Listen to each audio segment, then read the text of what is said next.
बाकी ये आत्महत्या करने जा रहे थे, परसों भी ये आत्महत्या करने के लिए कोशिश किए थे, जिनको मैंने रोका। क्या जी? मैंने पे राजू जी नहीं होगा, बीवी बच्चे को ले जाके हम आत्मदाह कर ले सर अपने आप। तो बहुत बड़ा गुनाह है। कोई रास्ता नहीं निकला सर, कोई रिश्तेदार कोई साथ नहीं देता है सर बुरा समय से। फिर मैं साहब आपका नाम सुना सर, देखा फेसबुक में, मैं सोचा कि एक गरीब के मसीहा आप हैं साहब। तो मैं सर आपके पास तक आया सर, कैसे कैसे एक हमको जवान नंबर दिया साहब मुजफ्फरपुर से सर, बिहार से। वो बोला कि जाओ वहाँ लोकेश साहब हैं, वो तुम्हारा माँ बाप बनेंगे। अरे एक साहब मैं कैसे कैसे सर याद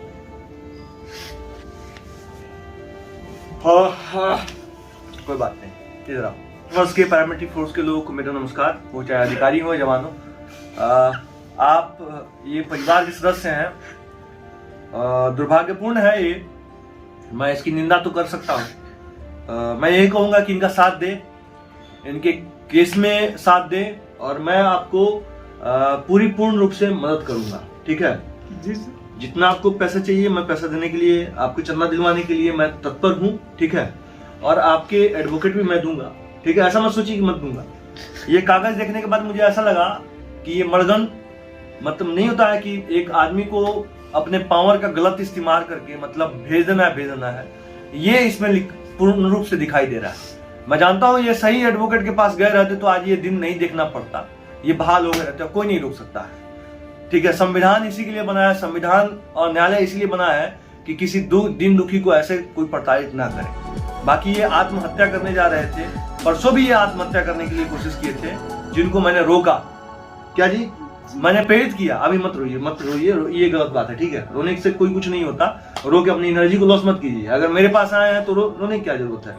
अरे भगवान से बड़ा कुछ है। मैं सर ये नहीं चाहता कि एक देशभक्त होके फुटपाथ पे रिक्शा चलाऊं। मैं 12,000 का नौकरी करता हूँ, 2 बेटी है सर, एक बेटा है मेरे पास सर, खाने का भी ठिकाना नहीं है। अरे कोई बात नहीं, कोई बात नहीं, हम आपकी सहायता करेंगे। ये हालत हो गई। ये देखिए सच्चाई ये सामने बयान कर रहा है। मैंने इनको कई बार, जब से मुझसे मिले तब से मैं इनको मोटिवेट कर रहा हूँ। इनके मन में कितने बार आत्महत्या करने की सोच आए, आत्मदाह करने की कोशिश आए, और हरदम मैं इनको मोटिवेट कर रहा हूँ कि ये सब काम छोड़ दीजिए, इससे आपको न्याय नहीं मिलेगा, जस्टिस नहीं मिलेगा।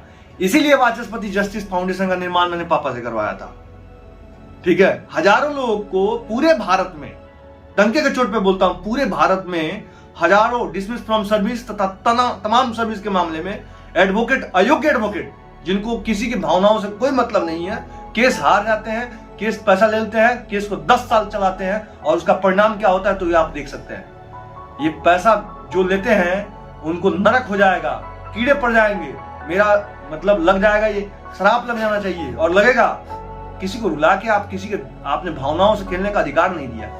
देश में एक से एक एडवोकेट है, आपके लिए पटना एडवोकेट जाएंगे, आपके जो भी है एडवोकेट वहां पे मैं दिलवा के उसके एडवोकेट से एनओसी लेके आगे की कार्रवाई की जाएगी।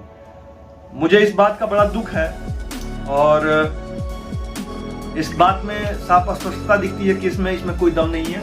ये मात्र केस एक बार फाइल हो जाए, और फाइल होने के बाद दूसरे सुनवाई में जजमेंट इनके पक्ष में हो जाएगा। मैं लिख के कागज पे दे सकता हूँ, दूसरे सुनवाई में जजमेंट हो जाएगा। बाकी उन लोगों को भी मैं कहूंगा शर्म आनी चाहिए यार, तुम लोग क्या ये दलाली के धंधा खोल रखे हो, ये सब काम छोड़ दो। बाकी आपके लिए पूरे पैसे की व्यवस्था मैं करूंगा, ठीक है ब्रदर, और आप अपना फाइल लेके आइए, ठीक। दम नहीं है इसकी कल्पना की, लेकिन मुझे दुर्भाग्य इस बात का है, एक औहदे पे बैठने वाला आदमी ऐसा कैसे निर्णय ले सकता है। भाई आप मेमो दीजिए, आपको प्रावधान 7 किस्म के 8 किस्म के आपको एक्ट एंड रूल में लगाने का प्रावधान बनाया गया है कि आप उसको आप मेमो देंगे, उससे स्पष्टीकरण लेंगे, उससे भी नहीं होता है उसको क्वार्टर गार्ड करेंगे, उससे भी नहीं होता है उसके पे को काटेंगे, उससे भी नहीं होता है तब आप अग्रिम कार्रवाई करने के लिए समुचित बढ़ेंगे। लेकिन ये सीधे डिसमिस फ्रॉम सर्विस मामला, अगर ये बताइए, मैं उस अधिकारी महोदय से कहूंगा ये पूरा परिवार आत्महत्या कर लेता तो क्या आप अपने आप को माफ करते हैं?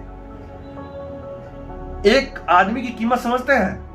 एक आंख की कीमत समझते हैं? कोई आंख भी नहीं लगा पाता, करोड़ों रुपए देके के आंख चाहता है बनवाने के लिए, अगर नहीं बनता है तब भी नहीं बन सकता। जो ईश्वर मारने के लिए मजबूर क्यों होते हैं किसी को? आप चलिए, आपके केस को हम देखेंगे, ठीक है। मैं सर को दिखाऊंगा, बाकी अपना अकाउंट नंबर आप मुझे दीजिएगा, ठीक। हम आपको डोनेशन दिलवाते हैं और पूरे लोगों से कहूंगा कि डोनेशन डालें। इनका सभी दोस्तों से मेरा हाथ जोड़ के विनती है कि इनके हित में आप लोग, क्या नाम है आपका? राजू शर्मा जी हैं ये रहने वाले, और ये डिसमिस फ्रॉम सर्विस के मामले में अभी झेल रहे हैं। इनके हमें आर्थिक सहयोग करना है तथा मैं इनके आर्थिक सहयोग तो करूंगा ही करूंगा, साथ में एडवोकेट भी इनको मैं दे रहा हूं। और मैं उन सभी अधिकारीगणों से आग्रह करता हूं कि सर ऐसा काम ना करें किसी के घर बर्बाद। क्या आप चाहेंगे कि किसी के परिवार आत्मदाह करें? 4-4, 3-3, 2-3 बच्चे, 2 पति पत्नी आत्मदाह करें, इससे कितना प्रभाव समाज में पड़ेगा? ये समाज को, हम किस समाज को उत्पत्ति कर रहे हैं? ये वही समाज को उत्पत्ति कर रहे हैं जिस समाज में हम भारत की संस्कृति को धरोहर मानते थे, जिसमें एक दूसरे को खाना खिलाते थे, जहाँ एक दूसरे के साथ बैठ के बातें करते थे। उस समाज में ये कौन सी विडंबना घुस चुकी है? क्या अंग्रेजों के द्वारा जो बनाए गए चीज है उसको अभी भी आप लेके चल रहे हैं? कृपया समाज को बदल दिए। आपके बदलने से समाज बदलता है, तो कृपया किसी की मौत का जिम्मेवारी अपने माथे पर टिकराना ना फोड़िए, क्योंकि ऊपर वाला सब देखता है, न्याय वो भी करता है, और उसके न्याय में कहीं भी दो राय किसी को नहीं मिलता। क्या जरूरत थी इनको 3 साल 4 साल से भटक रहे हैं? कितना दुर्भाग्यपूर्ण है, इसकी मैं घोर निंदा करता हूं। बाकी आपकी सहायता के लिए मैं तत्पर हूं। आप फाइल लाइए, मंगवाइए, फाइल अपने से लेके आइए, फाइल को दिखाया जाएगा, आपके लिए यहीं से एडवोकेट किया जाएगा। और मेरे पास किराया का भी पैसा नहीं है सर। अच्छा, मैं किराया का पैसा इनको देता हूं।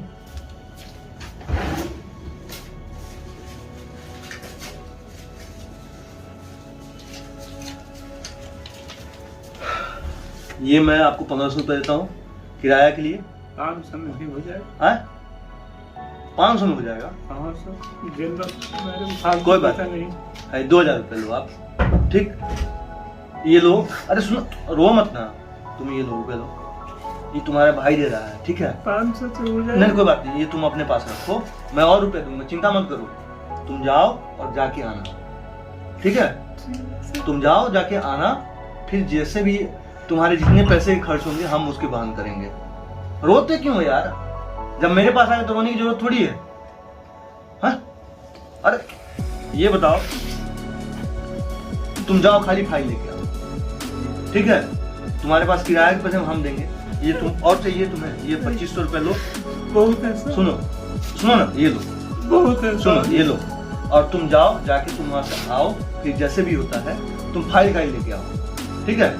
मैं तुम्हारी पूरी हेल्प करूंगा, तुम्हारे को बहाल कराने की पूरी कोशिश करूंगा। देखिए, मैं इनकी नौकरी के लिए भी बात किया था, तो इनकी एज जो है आगे निकल चुकी है, 39 साल एज है। मैंने रिलायंस में बात की थी, वहाँ पे 32,500 रुपये पे इनकी नौकरी गार्ड में लगती, लेकिन उसमें जो है क्राइटेरिया था कि 36 साल से कम एज होना चाहिए, तो इनका 39 हो गया।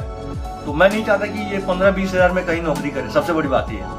मैं सर इसलिए रो रहा हूँ, जिस माँ के लिए छुट्टी आया, माँ पापा दोनों खत्म हो गए सर। मेरे पास इलाज का पैसा उस समय नहीं था सर, कर्ज लेके मैं कराया, फिर भी बचे रही सर। और मैं चाहता हूँ कि जैसे मेरे माँ बाप दवा के लिए मर गए सर, उस तरह से बच्चे हमारा ना मरे सर, और हम बहाल हो जाए। अरे कोई क्यों सोच रहे हो ये सब बात, नेगेटिव मत सोचो।